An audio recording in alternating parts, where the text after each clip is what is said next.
Hi, and welcome to Sonatel Studio. That is what I'm calling the podcast. I used to call it Writers Table by Sonatels, but now I've changed it to Sonatel Studio Okay. because Writers Table ilikwishachukuliwa. So Sonatel Ah, Studio is it. okay. So welcome to this Writers Sonatel Studio where we platform writers who are building towards a publishing career. Towards publishing, career growth, and making money from their craft. I am June, your Mm. host, and today I'm joined by Ngito McKenna. She's a writer and an all round vibrant soul. So, in this episode, we are going to be talking to her about her writing beginnings, the turning points that have shaped her journey, the realities she's shaping now, and what she hopes to take where she hopes to take her writing next. If you're serious about building something real with your words, this conversation is you. It is so good to meet you, Ngito McKenna. Sasa Thank you. You too, poa sana. Niaje? poa sana, karibu sana kwa studio yangu. Welcome to my studio. I'm thinking like even calling it a studio is a manifestation. So that someday it will It is. generally I'll be wearing, yes. Not just Imani. the headphones. That's not the point. The point is a sound studio.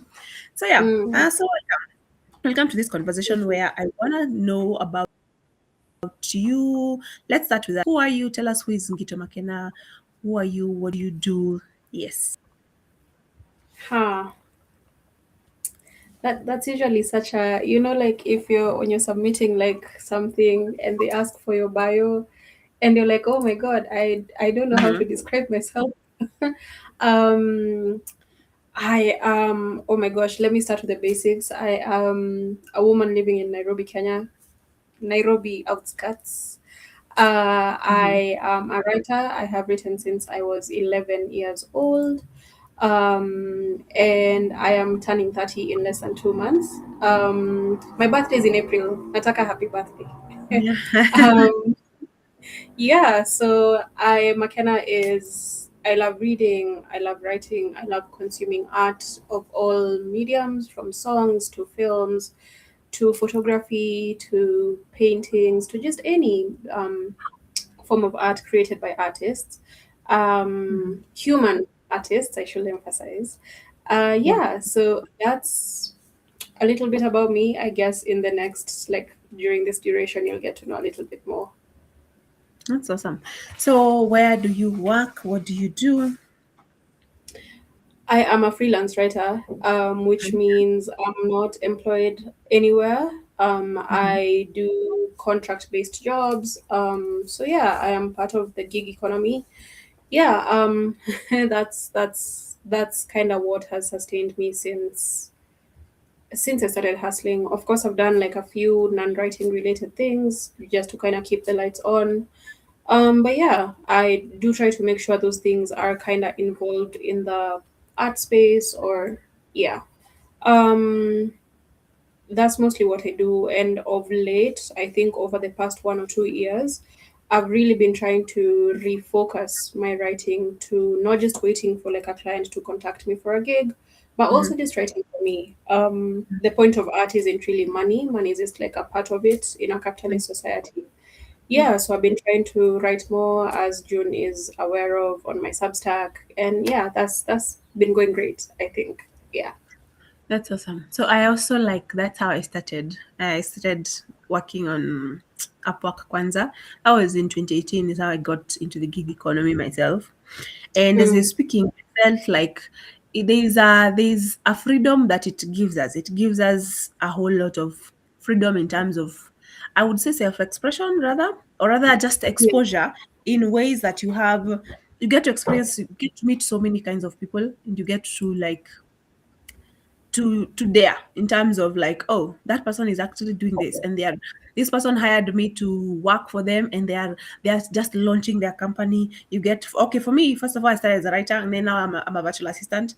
But now I get to see work with founders, business founders, someone who is just building their own company. I get to see how it is done. And then June thought, I can do that myself.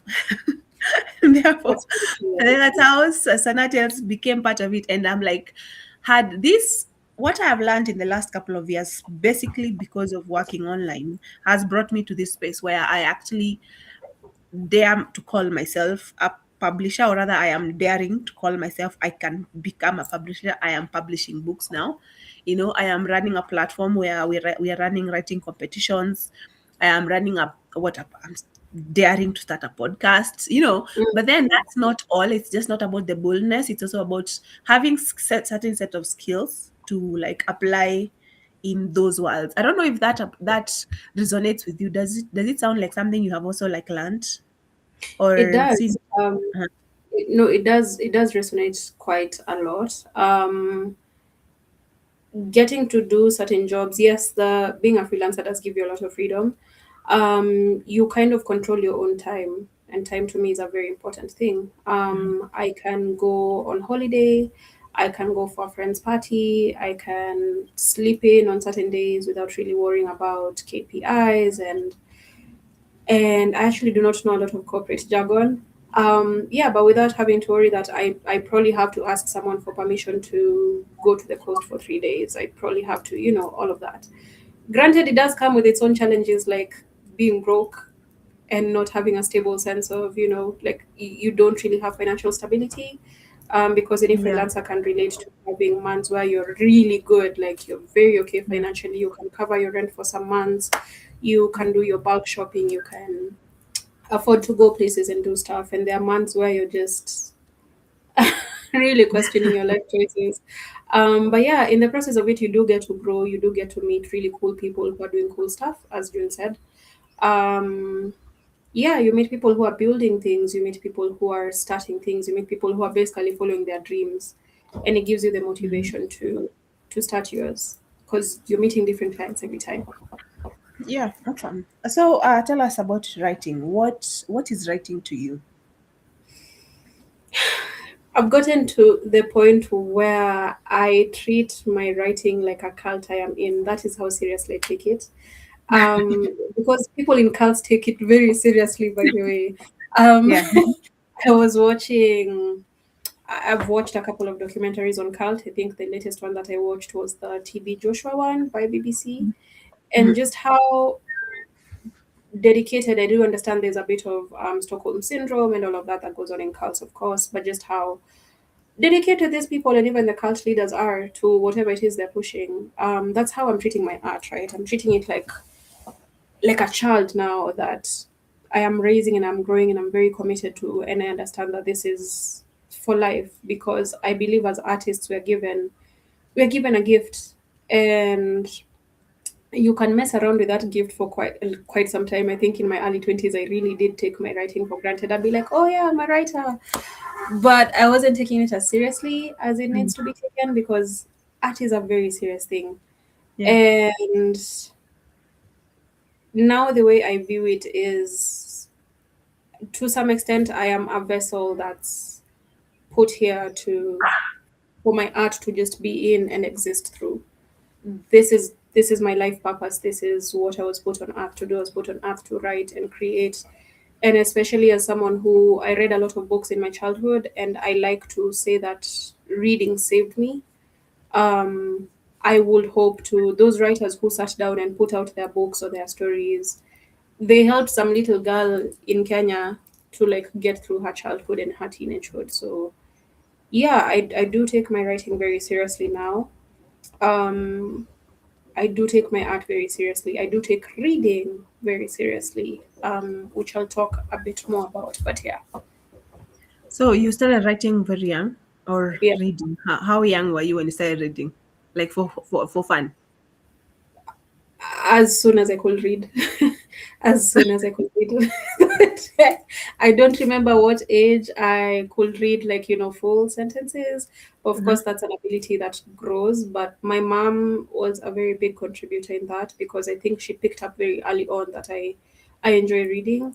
And so she'd get me like books. So there were like a lot of book vendors on the street back then.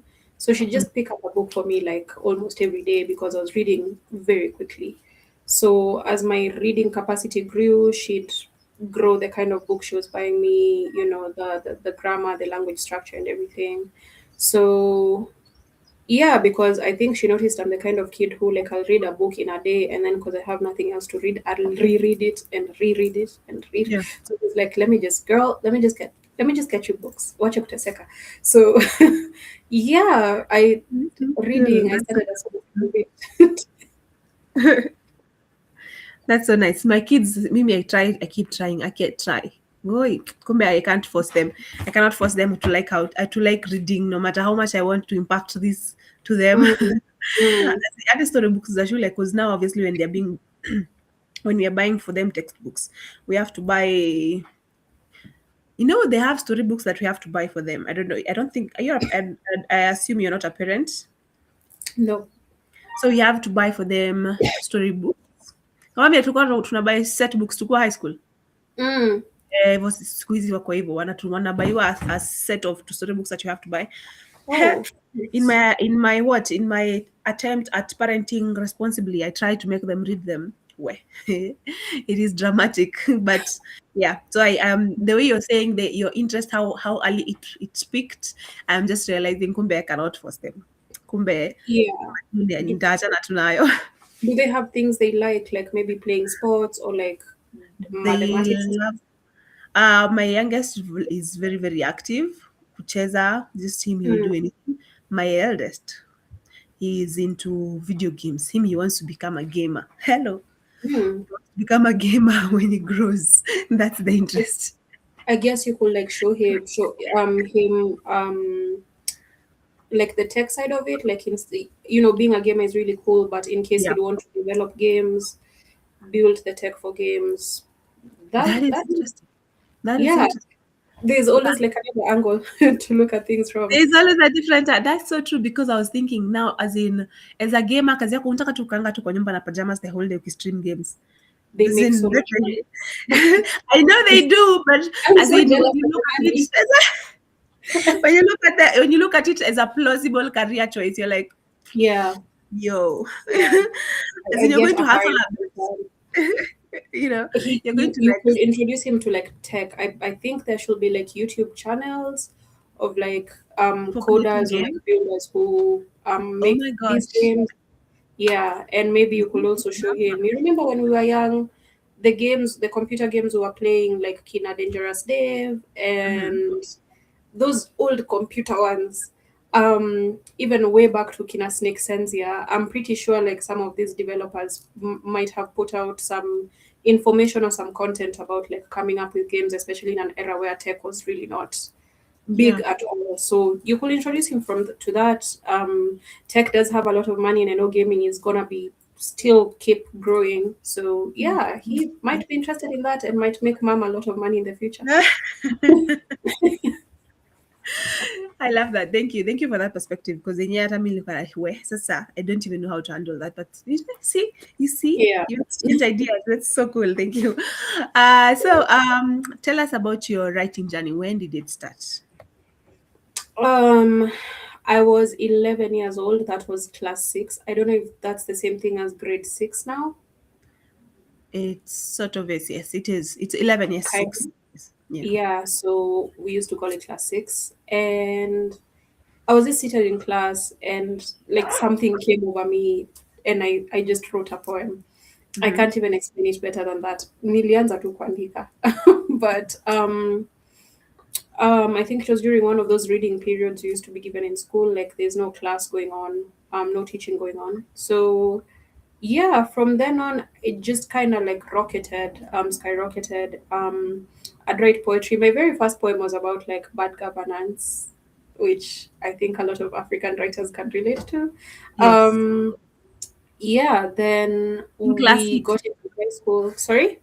Your first poem was about bad governance in class 6. Yeah, Yo. yeah. I think I still had a bit of memory about like the Moi era. Uh-huh. Um, yeah, because I remember like during the transition from Moi to Kibaki in 2002, I do have some memories from that period. I was young, but I do have some memories. And I remember there being a shift even in the house. Like it felt like there was more freedom even in the house, and I couldn't explain it back then. But yeah, and so just kind of watching now Kibaki's era and the economy kind of picking up. but still watching like bits and pieces of the news and seeing, oh, this amount of money has been stolen, oh, and also hearing how parents will speak about wanaiba tu pesa yetu, huyu Mm. anafanya hivi, you know, like, you Yeah. as a child you did have an understanding of like the politics in your country from early Yeah. on. Yeah. um, so yeah, my first poem was about bad governance. I think we touched a little bit of it. I don't remember if they were teaching us about governance in social studies. No. um, no. So yeah, it was probably just from the news and from hearing adults speak. um, so yeah, then after that, I don't remember what I wrote next, but I do remember like now going into high school, you remember compositions became a bit more serious. You Yeah. were told to stop writing Frog's Kingdom and all those other things were taught in primary. And Mm-hmm. so that kind of gave my writing a chance to grow. Mm-hmm. Um, I really hope they're not telling kids to write Frog's Kingdom and stuff like that in compositions in primary anymore. I don't know, but I don't think so. No. Yeah, because that was quite limiting, for, especially for maybe a child who would have grown their potential much earlier. Frog's Um, Kingdom ni gani? Maybe I'm losing napoteza so yeah, I dunia. went to the Frog's Kingdom, like I went to the shower, like I went to take a bath. They used to, you remember they used to tell us to, like, you know, I woke up at the crack of dawn and went to the Frog's Kingdom. Then I had a breakfast fit for, I'll actually look for like a sample composition from like the 844 system. In primary, like Uh, you'd even get points for writing like that. Like Frog's Kingdom, you'd get like points for writing like that. And then we went mm-hmm. to high school and they told us like, stop writing like that. Just say you took a bath. Yeah. Don't tell us Frog's Kingdom here. So Oh. yeah, Yeah. yeah. So I now in high school, of course, my reading level had also advanced. I was reading. I'd actually started reading like Sydney Sheldon books in primary because my mom had some in her home library kind of thing. Because as a young lady, she used to read a lot. And she told me very specifically, don't read these books, they're for adults, which now I would not like a child reading a Sydney Sheldon book. But yeah, I finished everything in the house and I went to Sydney Sheldon, which of course was advancing my creativity at very insane levels. Um, yeah, so in high school, I think I even tried, I have like two unfinished novel manuscripts from high Mm-hmm. school. Mm-hmm. Um, and you know, now I learned to write about like, you know, things like crime and murder and love and betrayal and all of this. I did have teachers in high school who really encouraged that ability in me. And yeah, I remember there was a thing where the babe, you know, who the person who you know can write really well, like you pass around their writing book during prep so that people can read it and that kind of thing. Yeah. Um, yeah, I was the kind of person who during maths or chemistry class, I had a novel on my lap. I was reading a novel the entire time. So Yeah. yeah, that a lot of my active writing was done in my childhood and teenage years. Then I went to university. You know what happens to you in university? You really lose sight of quite a lot of things, Yeah. and you're Yeah. focused on being an adult who can now have fun, and you have an ID, and everything is new and Yeah. fantastic. Yeah. So I did lose sight of it a bit, but I was my first paid writing gig was for Kenyatta University magazine. Um, yeah, I got paid 6,000 for that, which was not bad money at the time because this was around 2017, 2016. And yeah, I had a blog on WordPress called Sunday Service. It's still up, but please do not Mm-hmm. look for it. Uh, some of the pieces there, I'm like, wow, I had a long way to go. And yeah, but then I started hustling, started now looking for money. Now adulthood got a bit too serious and I started looking for money. And the writing kind of had to take a back seat unless it was like a job. So I feel now in my very late 20s, very late 20s, is Mm-hmm. when I'm kind of coming back to it, right? Is when I'm now like, oh, like this brain and these hands have been given to write, like they're not just for pay, like I can write Yeah. for myself Yeah. and then community, right? So yeah, that's kind of been my journey as a writer. But very big shout out to my mom for buying all those books. It got really stressful. It got really Mm-hmm. financially stressful for her. Mamangu hakuwa naenda supermarket na mimi. She was No way she was not going to the markets with me. Cause I'd go straight like when Nakumat was still a thing, I'd go Mhm. straight to the book section and sit Yeah. there and start reading the back like books, and then I'd present to her a book that's like 1,000 bob and tell her Oh nataka my hii. gosh. Ah, And remember what 1,000 bob was? So, like, no, she hakuwa na mimi. Like she would only go to supermarkets with me when she really had to. Like if it's before Christmas and we are going to Shags, so we are doing shopping like before we go. Yeah, and the attendants in certain supermarkets knew me. So if she'd say no to the book, they'd like intercede on my behalf. Like unanunulia tu mam. mm. Unajua hata ni vizuri kukuwa na mtoto anataka kitabu badala mtoto anataka toy. And that was she was losing her mind. um, yeah, so that's kind of been my journey. So shout out to her and the right high school made me the right I am today. That's awesome. Karibu mwanze lipa polepole ya vitabu. Fungua account. You are depositing it every end month. Salo ingine inaenda kwa. That sounds, yeah, but I'm Yeah, grateful, like, and I'm glad because I'm pretty sure while she like was at war with that, it was, silently she's happy. My daughter loves this yeah, hobby. This hobby is like for yeah, reading. It's pretty cool. I relate with you the idea of like una mko maths chemistry lesson no kona kitabu kona novel. This is why no wonder some of us perform so poorly in some of those subjects because yeah, yeah. the wrong things. But not the wrong things. You know that the funny thing about 844, why on earth was I learning chemistry? For what benefit does it benefited me? Like chemistry, I should have done biology to the extent that it benefited me to understand my body and how the world works. And Yeah, then that yeah, full stop. I yeah, did not need to learn yeah. so many other things.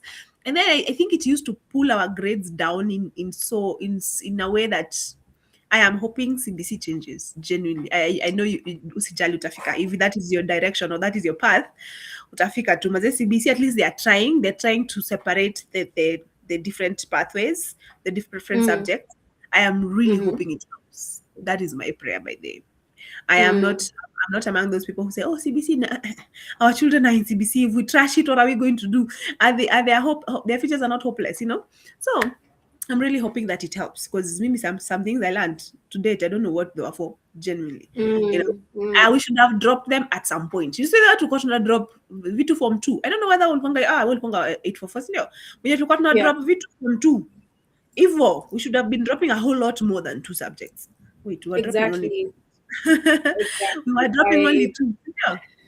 Yeah, tulikuwa na drop mbili pekee because we're doing I did math, I did chemistry, I did biology, I did English, I did Kiswahili, I did home science, I did theory, I did history. Oh my god, this is too much to learn. Actually, Yeah. I'm already at 8. Yeah. Um, yeah, I think the only things I dropped were like French and music. And No, French agriculture. and And geography. Sorry, agriculture. And agriculture, yeah. I never got to do agriculture. Like, Oh. yeah, tukiingia high school, there was that thing they were doing where because if you're too many, they break you into certain groups. So like, I never Mm. got to do business and agriculture and music. I did Um, business and agriculture. And then I dropped agriculture. I kept physics. I don't know why. I think I was crazy. I kept physics. I did physics all the way up to form 4. So I did all four sciences. I did four sciences. I dropped CRE. And right now I ask myself why. I love CRE. I loved CRE. Right now yeah. I am in church. I am very, religious in that path. But I'm like, had I just done CRE, maybe hata ingevuta grades juu kidogo. Mm. Kwa sababu hizo sciences, I don't know what I was doing. They would have You left had me the with option to drop mathematics alone. CRE. I had, imagine, mi hata sijui nilikuwa nafikiria nini by the way. Wow. Yeah. That is, I think being Oh, in I a dropped Catholic CR school. and history, but then I also didn't do history. I hated notes. And history had tons of notes. Yeah, that's true. Even CRE, like notes zilikuwa mingi Eh, sana. Siri ilikuwa na Yeah, notes. Nini? Sini Bible. exactly. It is a big book, like, and you have to write notes so that you understand.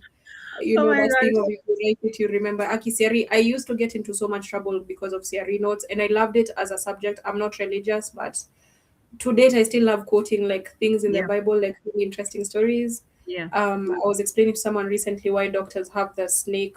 thing Mhm. on their logo. Because of the You Moses know, thing, the thing with yeah, Moses. yeah, and it makes me so happy to be like, yeah, I still remember that because I got so bored in my childhood that I resorted to reading the Bible as a storybook. That is, I will read anything, anything.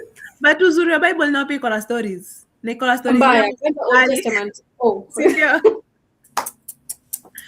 So yeah, so there's something you said I wanted us to highlight is about how writers get things to write about. You said your first story, your very first poem was about bad governance, and it basically came from hearing what people are saying. And I kind of just wanted to tell me the most interesting thing that you have written, or rather maybe your top three, if you can remember them, top three experiences that had to become stories that you had to write about. you see, the thing is, I'm very sure I've not written about my top three Okay, the whichever that you experiences have written I've so had in far. life as a person because I believe, especially in my early 20s, there's crazy stuff that was going on in my life. Yeah. And now I'm like, wow, I should have put that on a blog because, like, no one will believe this, especially if I was alone, right? Yeah. I should write about a time when we went for like a house party and it was in a schizophrenic woman's house and it was an unfinished house. It was really dirty. It was, you see, there's certain things I did in my early 20s that I'd never do now. Like, right now, you tell me, oh, so we're going to a house party. I'd be like, kwa nani, Yeah. wapi, Happy. kuna Yeah. aje, kuna food, kuna Yeah. unaweza pata huko usiku, unaweza pata matatu. Like, I have questions now, Yeah. and if I'm uncomfortable, I'll leave. But I think when you're young, discomfort is really such a foreign concept. Um, yeah, and this woman's schizophrenia was at its peak. So it's a bunch of like young people in like between the ages of like 19 to around 21, 22, and a schizophrenic woman with her alcoholic friend and a kid who was, I think, about like 6 years old. Her Oh, kid. wow. Okay. If I need to write about that because You the should. night ended with her kicking us out of the house and we had to like throw our shoes and like jump over the gate because we'd left our shoes at the door. So Mm-hmm. throw your shoes, jump over the gate. So this is the kind of stuff I'm like, yeah, I'm pretty sure I've not written about the most interesting things that have happened to me. But I'd say one of the a piece on my Substack that I really like is the Nairobi one. The title is Nairobi This Thing This, Mm-hmm. and it's a tying of like my childhood and experiencing the arts in Nairobi and now as an adult sitting in the same spaces. When my mom moved to Nairobi, she was very interested in knowing how Nairobi works, right? Mm-hmm. Like things to do in Nairobi to be cool and all of that. So today she really loves watching plays. So we'd go to Alliance Francais a lot. And I remember watching artists on that stage and thinking, wow, this is so cool. You're getting paid to do like really cool stuff. Because from a very early age, I just knew employment is not for me. Like I'd see how miserable like adults will look from like Monday to Friday, and I was like, yeah, no, no. Alafu inabidi mvae suit. Oh no, like I want a job where I can wear jeans Yeah. and like And you decide what time to. I actually remember. Let me. When I was in Form 2, I think I was performing mhm, very poorly. Then my alafu tulikuwa na hizi parent teacher meeting Father akakam, akakuja, alafu mnakaa, mzazi anakuja, unaitwa mwalimu, mnakaa chini, mna discuss performance. It still goes on by the shock on you. That still happens. My dad came and we sat down with my chemistry teacher at that point. Loathed chemistry. I have no idea. Loathed. Anyway, but now we sat down with him and then my dad asked me, what do you want to be when you grow up? Because your grades, where are you going? What do you want to be when you grow up? And I told him, I want to be a flight attendant. And then I wish they had asked me why. Because I would have told mm, them I want to explore the world. I want to mm, go. I want to just have adventure and have experiences out of what I am seeing around here. My dad was an accountant. My mom was mm, let me call her a legal secretary, though that's not really the title. She worked in the judiciary.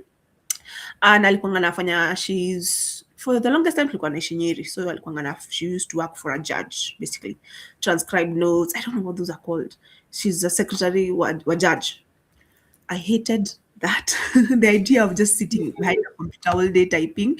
Shock on me that today that's what I do. I sit down behind a computer and type, even if I have the freedom. You see? Yeah, So you yeah. I still kinda do that, which I was like, I cannot do that. I cannot find any more mundane job than that one, sitting behind a computer all Mm. day.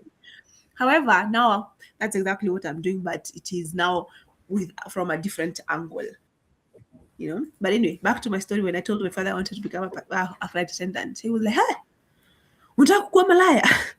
Oh, A flight attendant. oh, I'm so sorry. Yep. In his what I think that is the moment I knew that apparently in some circles flight attendants apparently have a bad name. They are they are thought to be mile high club, you know, that is quite unfortunate. right? And then in that moment, that dream died. I could not imagine my Oh, father. I have actually written this story before. I could not imagine my dad thinking of me in that manner. yeah. Akili kufa tu hivyo by then hiyo story kesha hivyo na Oh, sijaifikiria story tena. oh, But it wasn't really like I really like I wanna become a flight attendant. That was not the point. The point was I wanna go. yeah. I wanna leave. So, but anyway, so that can always come in other forms anyway. So yeah, I related with that point. That point of I've even forgotten what the point was, but yeah, I related with something you said. That's why I wanted to share that story. Mm. So tell us how you are writing has grown, or rather has changed. I have two questions. How has your writing changed since that first poem, and what do you write about now? Um, there is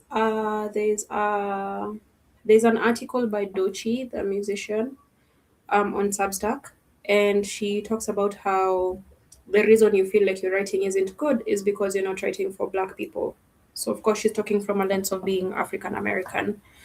Mm, And I was speaking to another fantastic writer called Nicole Nyamweru. She's also on Substack, and she was telling me that she writes for her fellow Kenyans, right? Like she writes for them. She's not writing for an audience abroad. She's writing for Kenyans. Um, mhm, and I think for me, understanding who I am as a person, understanding the parts of me that I need to outgrow or I have been outgrowing without realizing, understanding just so much about myself, right? And I feel like I've had so many conversations with people who've either turned 30 or are in that, once you get to 28, you're like, I'm basically there. I'm basically 30. And now as I get closer to it, I'm having conversations with people, and the main theme is this kind of like coming into yourself finally. Because I feel like yeah, the 20s are a turbulent, they're the one age you can get away with a lot of things. Like you can drink back to back and no hangovers. Me, I wasn't getting hangovers when I was young. By the way, when I was younger, sikuwa pata hadi. But I could drink on a Tuesday night and be awake on a Wednesday like 7 a.m. Super fresh. nastai. Siwezi. Ooh. Haiwezi. Na utagonga 30 alafu sasa mwili anza kukuuliza unaenda wapi saa No, tatu usiku. because nowadays I'm like, oh, my house is so comfortable. Do I really have to leave? And I think I'm actually making a more conscious effort to get out of the house, right? Like also remember I am still young. And at whatever age, as long as my body is moving, I also need to be moving. But that's besides the point. Just kind of realizing that your 20s were kind of like for fighting. I think that's the best word.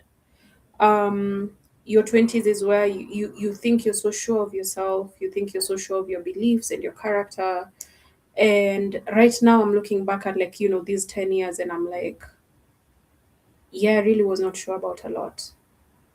I wasn't, and I'm not the type to go lecture people who are like in their 20s right now, like, oh, you guys should no live life according to the age you're at. But like now I'm looking back at my own life and I'm like, I there's so much I didn't know. There's so much I needed to learn. There's so much I couldn't see. Literally, hata niambiwe sioni, siski, siambiliki. Like, because I think Mm, I am not a child anymore. I have an ID. What are you telling me? yeah. And I think I think on the right side of history, right, like you're anti-Ruto, anti all these systems, you're not, you're pro feminism, you're pro all of these things, right? You're not a bigot in any way. You tend to think that you're very correct on everything else, right? Because I won't sit here and judge a woman for her choices. I won't sit here and judge someone who wants to get an abortion. I won't sit here and judge. These are politics. I've grown since my early 20s, right? And because of that, I thought I am correct about everything else, right? My Mhm. opinion is right. Like if we're in a friendship, if we, Yeah. my opinion is right. And Yeah. unlearning all of that, like kind of shedding that skin like a snake. You Mhm. know how a snake like hides itself and you shed ngozi, just kind of become a new thing. That's what it's felt like for me, and it's impacted my writing so much. Um, I feel like I'm able to go back to forms of writing nilikuwa na feel nishapoteza. Like I tell people, oh yeah, writing a poetry is what I began with when I started writing, but I don't write poetry anymore. I'm writing poetry again because Right. so much noise in my head has like quieted down. So much, I'm reserving so much energy for myself. Like sina energy ya vitu siku hizi. Like when things happen and kitambo you'd be like, no, no, you're trying to explain yourself, you're trying to like be understood, and now it's just like sina nguvu, wewe fikiria kama unataka kufikiria, bro. Like I don't Was it, have. you have, I feel like you're describing a that does not stop for information. That Yeah. that growing that you're going through. I have 10 years on you, I think. Whoa. You saying you're 28. You are 28, 29. right? I have less than 2 months I'm of being 29. I'm 37. Ah. I'm turning 38 in a few months in June. Mm-hmm. That's why I'm called June. Oh, that's very creative of your parents actually. I do wish I was connected you. I sasa majina yangu ya kwanza hapa unless unitumie mpesa ndio unaweza jua, but like yeah, your parents shout out to them. Awesome. So yeah, but so that thing you're talking about shedding off so many stopping kuacha kushinda kujitetea all the time. uh, I think I've been going through it for a decade, just learning and unlearning, and just at times you cannot argue there. Unaachana nayo, alafu at times you find yourself in a situation where you just feel you must defend, and then later on you're like, why was I Mbona even bothering? Because nothing even came of it. Nothing even came of it. Hakuna kitu yani yule msee ni hivi ana show up tu hivyo venye alikuwa ana show up. exactly. So Maze, I don't know, I am in this space where you are describing me just a little bit older and in a more, I don't know, in a more, because I feel like, I don't know whether this, by the way, I'm not trying to be those people, oh, ukipata watoto hapana. I'm just saying there are different experiences. If it's not your experience, that's completely all right. When there is other experiences, it's not even about children. It's about, for example, husbands. Because when you are in a relationship, for example, it's just boyfriend, Mazi, that's completely different. I saw someone who wrote, if you have a boyfriend, you're single. If you have a fiance, you're single. If you've been engaged for 7 years, you're very single. If you as in the only time you are with someone is when you're married. Well, it was supposed to just poke holes and just mess with people, Mm. but the point is when the marriage happens, Maze, it's a whole new dimension. It's a whole new dimension. I was having this conversation with a friend, Jana. She's separated from her man, and she's going through, and her relationship was abusive when she was with that dude, and they have so many children. Okay, now I'm exaggerating. They have 4 kids, right? But she walked away with the kids. Maze, you get into a marriage. You see the Ngito Makena you are discovering now, assuming completely hypothetical, assuming by 35 Ngito has a man and they are married. Maze, I kid you not.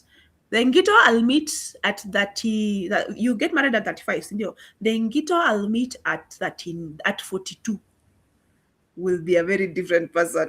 As in, like, I feel like you are completely uncovering a new identity, which I applaud Yes. completely. I wish I had done that uncovering when I was that young.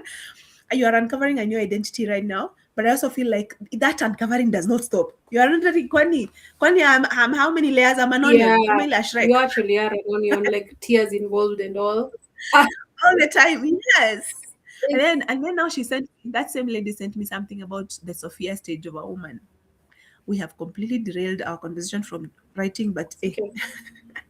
So, so she was talking about the Sophia stage of a woman, and it is when she stops, she just is content with who she Mm, is, completely just okay with who she is. She does not need to perform to feel loved, tufuatiliana na wewe mambo ya simu bedhi, hata mimi bedhi mambo ya simu uliachana nayo kitambo, maze fanya kenye unafanya, do what you need to do. Oh, kama nakubamba acha kubambia huko.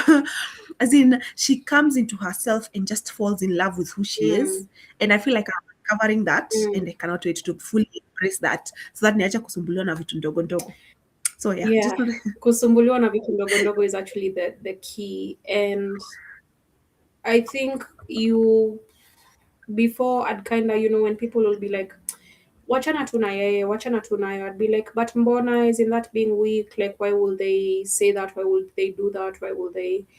At this point, like, the only time I'm exerting energy is when it's really needed. It's really needed. And especially if you come from a typical African family. Um, yeah, and I've read so yeah. many fantastic pieces on Substack. And the recent one I read was by a girl called Wanja.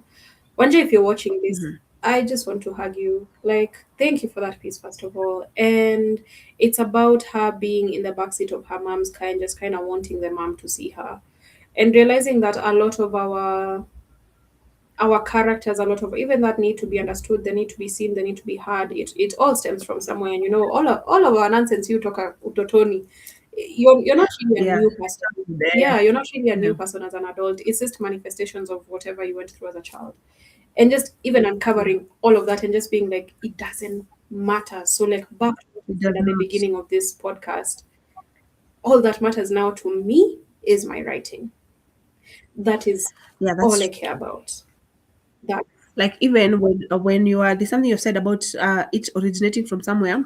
It also, as a woman, you're raised in a particular way. For example, if you have brothers and you have, obviously you have a dad, but if you're okay, not obvious, I actually but do not have you a know. dad. So So no, no. So for most, like, typically you have male figures in your life, Mm, right? mm, And they raise you you are raised in a way that they protect you, right? You are taught to expect certain things from men, which is protection, which is madem wafanye hivyo. Like, I remember when we were in college, like you were saying, when you're in college, you just need to throw some hands in the air and said, I want to experience this. mm, So that's what I did when I went to college. Mi nilikuwa Mombasa Polytechnic. Hiyo time ilikuwa inaitwa tu Mombasa Polytechnic. mm. Every Friday, and I don't know if my mother listens to my podcast, but this is what used to happen, mom. Every Friday, not every Friday, but most Fridays, we took out Nenda Tembo. Why? Tembo on Fridays, girls would go in for free, and I think I don't know whether it was the whole night or up to a certain time. It's free for girls, but why? Because we are feeling special, but realistically, it's because they're trying to attract men. Yeah, The men come and spend money. The men come and they spend money on the women that are there. So I remember. So this stage of when you're a woman, you are kind of brought up in a particular way to expect certain things from men, and we do. And we expect those things. And when you get into relationships, you go expecting those things. mm, And then we collide. We tend to collide because you're raised in this particular aspect. And right now we're in a society where the women, we believe we are the prize, the men believe they are the prize. No good can come from that mess.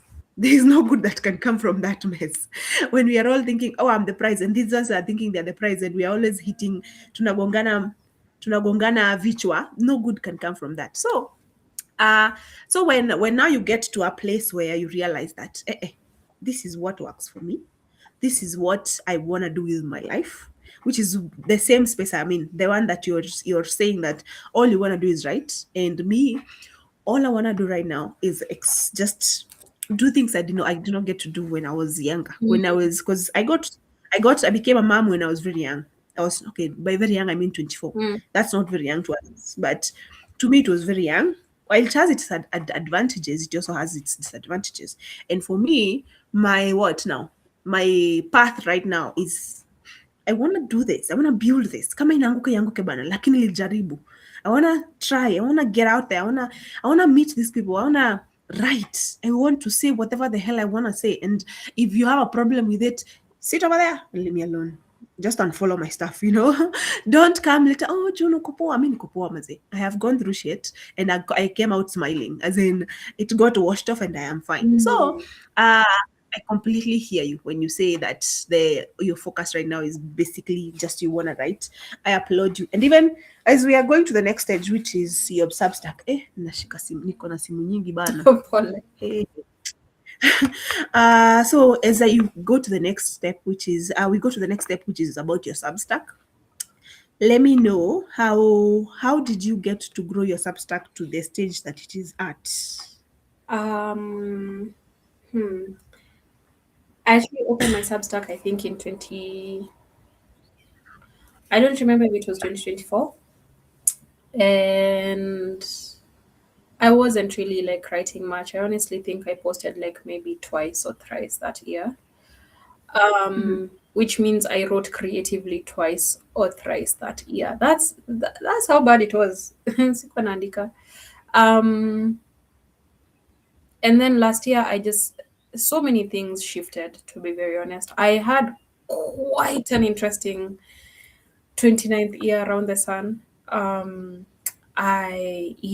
So if you're listening to this and you know me or you've been on my social media, you do know the time I was having.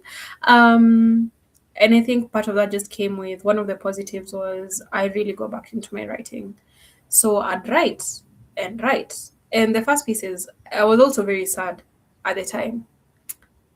Properly depressed is the word I'd use because Mhm. I didn't leave my couch. I was moving from couch to bed to couch to bed.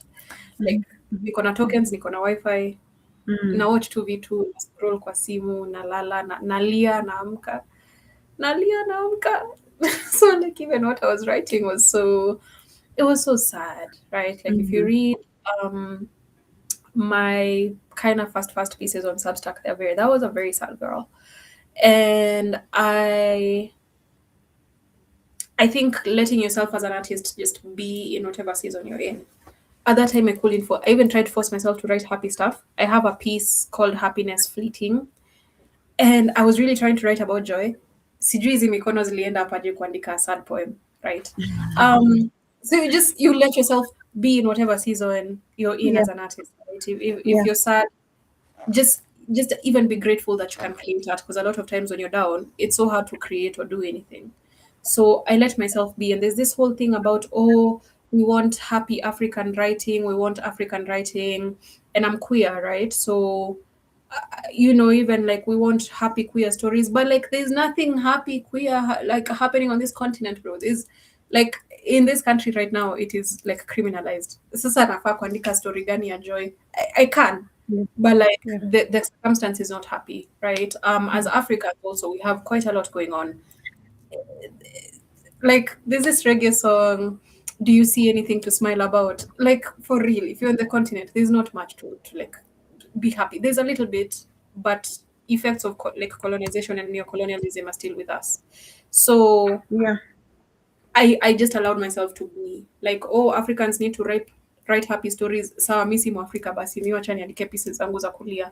And when I grew out of that season, my writing also changed with it. I started writing, I'd call them observation pieces. I also started really experimenting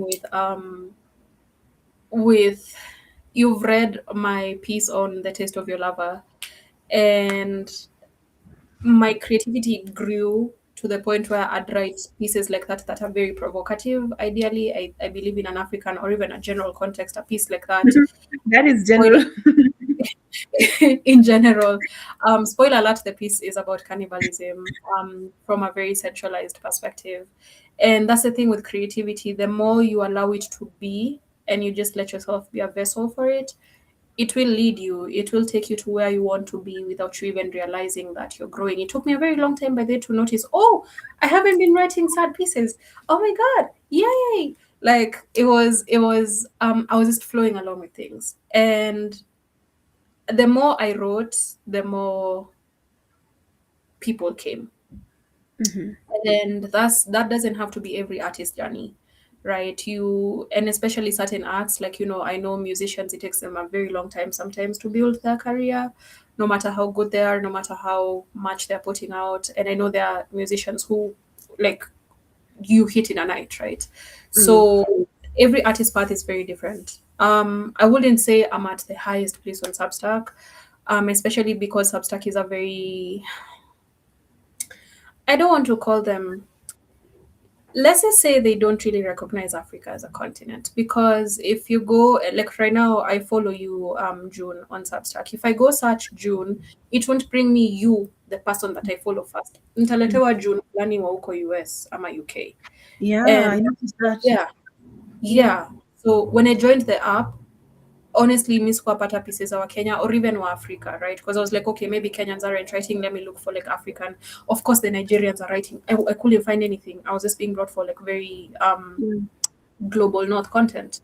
And I'm grateful now that there's a note I did just kind of like ranting about that and being grateful. And I started doing this thing on my Instagram. My Instagram is Ngito Makena. I would post excerpts from like Kenyan writers' Substacks, so that more people can discover them and they don't have to go through months on Substack thinking Kenyans are not posting on there. Yeah, yeah. And yeah, so as we speak, my Substack is at 1.5k subscribers, which is 1.8. 1.8. Oh, 1.5. Nilikuwa nimeona 1.8. Ningeshangaa umetoka kutoka wapi. I have my Substack notifications off though, Oh, so I don't really see stuff, so, unless I go on the app. So the key, honestly, that I'll give any creator is just please write and also consume art, and especially in an era where a lot of what we are consuming on our phones or our devices is like, you're on TikTok, you're on IG watching reels and like content creator, influencer stuff, which is cool. Um, mhm. but you also need to consume art. You cannot create if you do not consume art. So if you're a writer, please I read, think, watch films. YouTube yeah. has a lot of free award-winning films, by Africans, by Mm. people from all over the globe. Like, just consume art, because for me it has made quite an impact for me. So that's kind of Yeah. my Substack journey. So I have a question. One of the strangest books I've ever read is Verity by Colin Hoover. I don't know if you know that book. Yeah, You know Colin yeah, Hoover. I know of Colleen Hoover. You I don't think I've read any of her books. are you like do you have an issue with her? Because I'm about to recommend a book I want you to read, but if you don't like her, that's something Not else. really. I think I just have not gotten to like reading her stuff. Like, there's so Ah, many like trending books online. So yeah, I've just not gotten there Taf- yet. Tafuta Verity. Into a Mm-hmm. Verity. Just look for it. And it is one of the most in my opinion, when I read it, I was like, something is wrong with this author. Something is wrong with her head. I swear that was what I walked away with. Mm. Umewatch hii series inaitwa Behind Her Eyes. Nili watch, I think Iko Netflix. 2022, Yeah, sikuimalizia. when it was trending. Sikuimalizia, but When it was sorry? trending, you watched Yeah, it? but I didn't finish it. So I know there's a very big twist at the end. So it's actually on my Yeah. list right now. Nataka kurudi nianze tena. But I know I know it is quite a journey. Now it is quite a journey. Now Verity is the same. So go and read Verity, then you'll come and tell me. Now this book. So when I finished reading, I was like, what, how do you sit down and write this? As in, Mimi Aki, I have a very serious problem, not a serious problem, a very serious challenge. Maybe I like daisies and balloons. Mm, Or actually, my favorite stories generally are. Have you read Akota, a thorn with coat of thorns and roses by Sarah J Maas? No, it's about fairies, but it is not the fairies that as in like Tinkerbell. It is about fairies with bat wings. They are devastatingly handsome mm, and all that. Those tropes, the tropes that this dude is hot.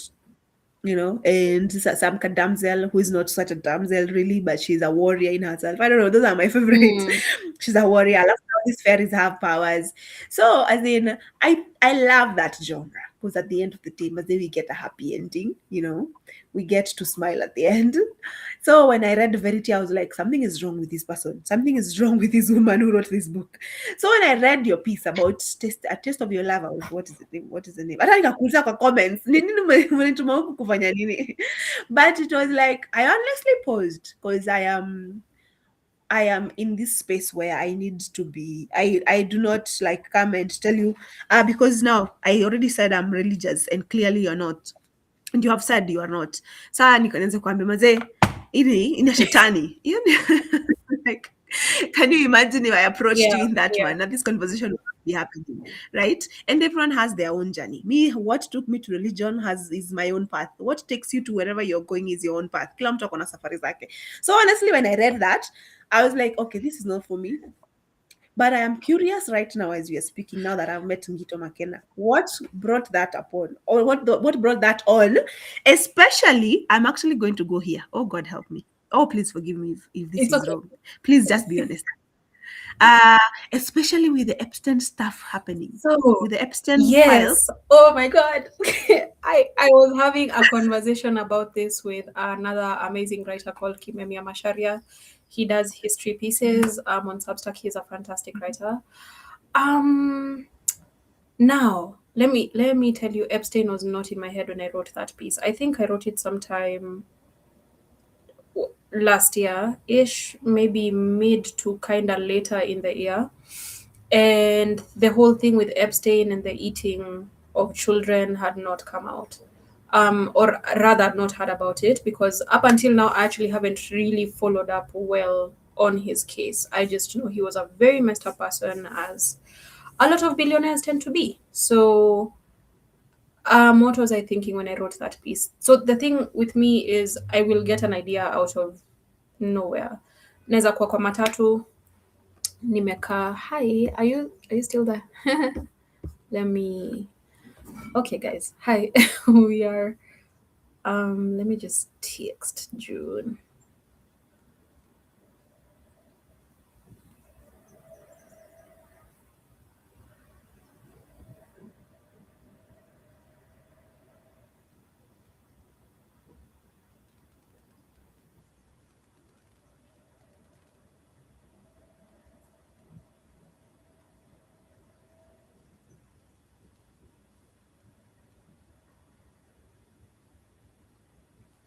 You know what? I'm just gonna take this chance to grab my rings because I have really cool rings that I want you guys to see.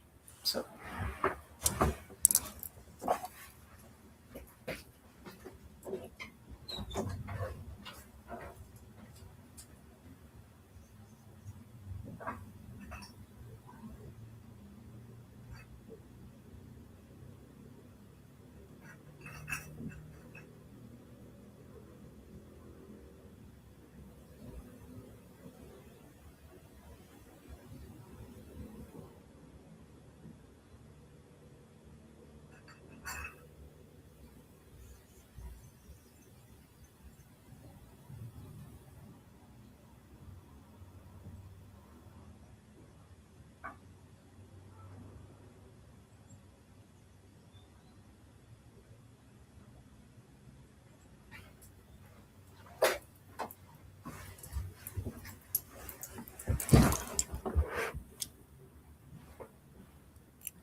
Oh, the light won't allow me to prosper, but here are my rings.